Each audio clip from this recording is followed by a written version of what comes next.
আমার সামনে একটা ছোট ভাই আছে, ঠিক আছে, তাকে কিছু কথা বলছি, মন দিয়ে শুনিস এবং মন দিয়ে শোনো, ঠিক আছে। আজকে ওর অতীতে কিছু ঘটে যাওয়া ঘটনা নিয়ে সে আফসোস করছে এবং আমাকে বলছিল যে দাদা আমি কি করতে পারি, তাই তো। তোর অতীতে কিছু ঘটনা ঘটেছে যেটা তুই বলতে পারছিস না, তাই তো, বা সেটা থেকে তুই বেরোতে পারছিস না, বা সেটার জন্য তোর নিজের মনের মধ্যে অনেকটা আফসোস হচ্ছে যে আমি আমি এই কাজগুলো করতে পারি, হ্যাঁ কি না। তো পাস্ট মানে কি? পাস্ট মানে হলো তুমি আজকে যে কাজগুলো করছো এই কাজটা একটা সময় পরে গিয়ে পাস্ট হয়ে যাবে, তাই তো।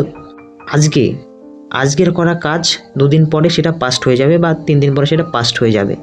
তো আজকে তুমি যদি সেই কাজটাকে প্রপারলি করতে পারো, আই মিন সেই কাজটাকে যদি নেগেটিভ কাজ না হয়ে কোনো ভালো কাজ হয়, তবে গিয়ে তুমি সেটার ভালো ফল পাবে বা ভালো পজিটিভ কোনো দিক পাবে।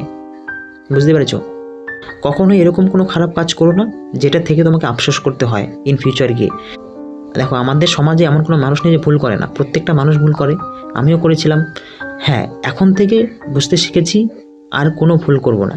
শিক্ষা হচ্ছে অতীত থেকে এটাই শিক্ষা নেওয়া উচিত যে আমি যে ভুলটা করেছি সেই ভুলটা দ্বিতীয়বার যাতে আর না করি।